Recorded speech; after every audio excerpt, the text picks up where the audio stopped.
Unity, اتحاد کسی بھی قوم کی ترقی کے لیے سب سے بڑی دولت ہوتی ہے۔ قوم متحد ہے تو اس قوم میں دین بھی بیدار رہتا ہے، زندہ رہتا ہے۔ قوم بکھر جائے گی، قوم میں دین بھی کمزور پڑ جائے گا۔ اس لیے اپنے درمیان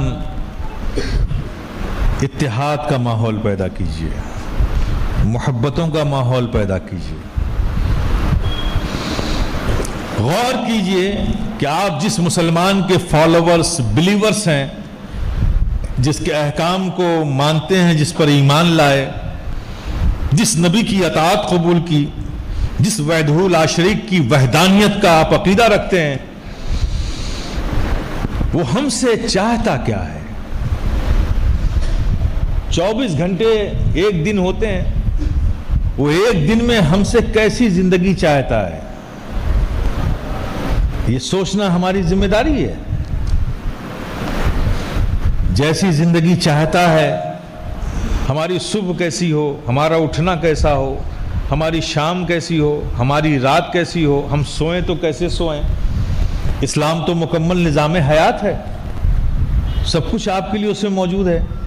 ایک مسلمان ہونے کی حیثیت سے انصاف سے بولو، یہ ہماری ضرورت، اس کے تقاضے ہیں کہ نہیں کہ ہم جانیں کہ ایک 24 گھنٹے کی زندگی اسلام ہم سے کیسا چاہتا ہے کہ نہیں؟ بولو نا۔ جی ہے تو کبھی ہم نے سوچا؟ نہیں سوچا نا، نہیں سوچا۔ جذبات اچھی چیز ہیں، لیکن صرف جذبات یہ کسی کام کے نہیں۔ جذبات ہو تو اس کی بنیاد بھی ہو۔ بے شک یہ سچ ہے، نو ڈاؤٹ، کہ اس مادیت کے زمانے میں، میٹلزم کے زمانے میں بھی، جہاں ہر شخص صبح ہوتی ہے تو شام کی فکر میں ڈوب جاتا ہے، اور دن بھر کیسے گزرا، اس کی مصروفیت، اس کے جنون کا دنیا کمانے میں یہ عالم ہوتا ہے کہ اسے کبھی کبھی تو خود اپنا نام بھی یاد نہیں رہتا۔ ایسے دور میں بھی یہ سچ ہے کہ بحمدہ تعالی بزرگوں کا فیضان ہے، جو ایمان ہمارے سینوں میں ہے، آج بھی اللہ کا شکر ہے، اس کا یہ کمال ہے، چونکہ یہ ایمان ہمارے سینوں میں جو آیا ہے نا، یہ بزرگوں کے فیضان سے آیا ہے۔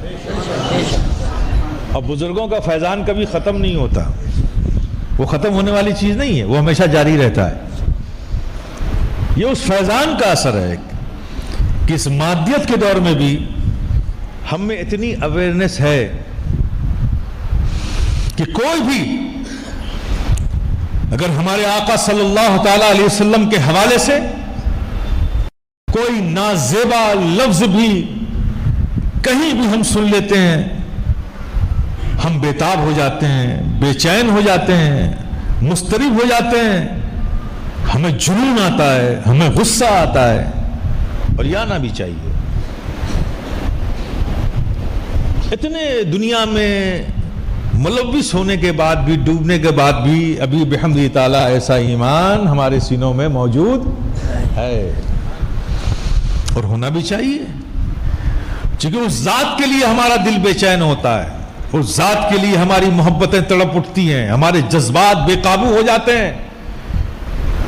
وہ ذات ہے ہمارے آقا و نبی کی، وہ ذات ہم مومنوں کے لیے وہ ذات ہے کہ خدا کی قسم روئے زمین پر کوئی باپ کیا پیار کرے گا اپنے بیٹے کو اتنا، کوئی ماں کیا پیار کرے گی اپنے بیٹے کو اتنا، جتنا ہمارے آقا ہم سے پیار کرتے ہیں۔ سبحان اللہ، سبحان اللہ، سبحان اللہ، سبحان اللہ۔ کتنا پیار کرتے ہیں بے شک میرے پیارے، کتنا پیار کرتے ہیں، اتنا پیار کرتے ہیں۔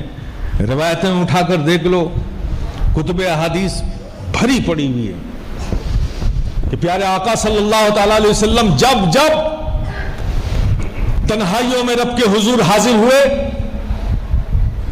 روتی ہوئی آنکھوں سے، بہتے ہوئے آنسوؤں سے رب کی بارگاہ میں ہاتھ اٹھا کر جب دعا کے لیے ہاتھ اٹھایا، تو روایتیں موجود ہیں کہ اللہ کے پیارے حبیب کی زبان پر کوئی اور صدا نہیں تھی، صدا تھی تو بس ایک ہی تھی، اللہم امتی، اللہم امتی، اللہم امتی۔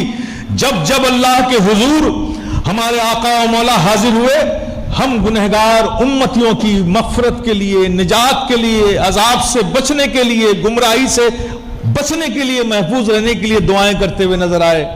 جب جب حاضر ہوئے اس قدر روئے کہ اللہ نے جب اپنے محبوب کو اپنی امت سے اس قدر پیار کرتے ہوئے دیکھا کہ میرا محبوب تو جب آتا ہے میرے پاس امت کی صدا لے کر آتا ہے، اس کی فریاد لے کر آتا ہے، رو رو کر اس کے لیے دعائیں کرتا ہے۔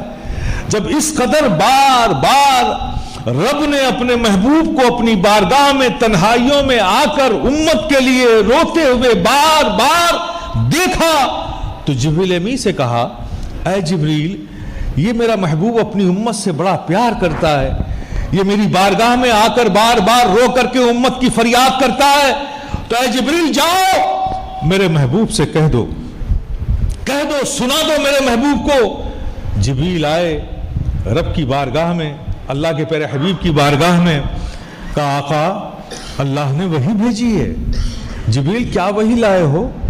کہا اللہ نے فرمایا ہے وَلَسَوْفَ يُعْطِيكَ رَبُّكَ فَتَرْضَىٰ، اے محبوب ان قریب تمہارا رب تمہیں اتنا دے گا کہ تم راضی ہو جاؤ گے۔ سبحان اللہ، سبحان اللہ۔ اللہ کے پیارے حبیب نے سنا، چہرے پہ بشاشت کے آثار نمودار ہوئے، خوشی کے آثار۔ صحابہ بیٹھے ہوئے تھے، اللہ کے پیارے حبیب نے فرمایا، اے میرے صحابہ جبریل آئے ہیں، وحی لائے ہیں۔ یا رسول اللہ کیا لائے ہیں؟ لائے ہیں وَلَسَوْفَ يُعْطِيكَ رَبُّكَ فَتَرْضَىٰ، ان قریب تمہارا رب تمہیں اتنا دے گا کہ تم راضی ہو جاؤ گے، خوش ہو جاؤ گے۔ صحابہ نے سنا، وہ بھی خوش ہو گئے۔ پھر اللہ کے پیارے حبیب نے فرمایا کہ اے میرے صحابہ سنو، خدا کی قسم جس کے قبضے قدرت میں محمد کی جان ہے، اللہ نے یہ فرمایا ہے کہ وہ مجھے اتنا دے گا کہ میں راضی ہو جاؤں گا۔ تو میرے صحابہ سنو، خدا کی قسم میں اس وقت تک راضی نہیں ہوں گا جب تک کہ امت کو بخشوا نہیں لوں گا۔ سبحان اللہ، نعرہ تکبیر، نعرہ رسالت، نعرہ حیدری، سفیر امن محبت، فیضان حضور سرکار کلا۔ سبحان اللہ، سبحان اللہ۔ اتنا پیار کرتے ہیں ہمارے آقا، تو جو آقا ہم سے اتنا پیار کرتے ہیں ان کا حق ہم پر ہے کہ نہیں؟ بولو نا میرے پیارے، ہے نا؟ تو کیا صرف اتنا ہی حق ہے کہ ان کے نام پہ نعرہ لگا لیا جائے؟ بولو نا میرے پیارے، صرف اتنا ہی حق ہے کہ ان کے نام پر جشن منا لیا جائے، ان کے نام پر سبیلیں تقسیم کر دی جائیں؟ کیا اتنا ہی حق ہے؟ یہ سبیلیں، یہ جلسے، یہ نعرے، یہ سب آقا کی ان شفقتوں کا، ان احسانوں کا، ان محبتوں کا حق نہیں ہے؟ یہ جو ہم کرتے ہیں ان سے اپنی محبتوں کا اظہار کرتے ہیں، اور اس اظہار کے عوض اللہ ہمیں برکتوں سے نوازتا ہے، یہ صحیح ہے، لیکن یہ نہ سمجھنا کہ حق ادا ہو گیا۔ جو احسان ہماری جانوں پر اللہ کے پیارے حبیب نے کیا ہے، اور جو حشر کے میدان میں شفاعت کر کے کریں گے، ایسی پوری زندگی ہماری قربان ہو جائے، ایسی پھر ہزاروں لاکھوں زندگی اگر اللہ عطا فرمائے تو اللہ کے پیارے حبیب کے احسانوں کا شکر ادا نہیں کر سکتے ہم۔ اس قدر پیار کرتے ہیں ہمارے آقا ہم سے، ان کا حق ہے ہماری جانوں پر۔ تو میرے پیارے، حق ادا کیا ہم نے؟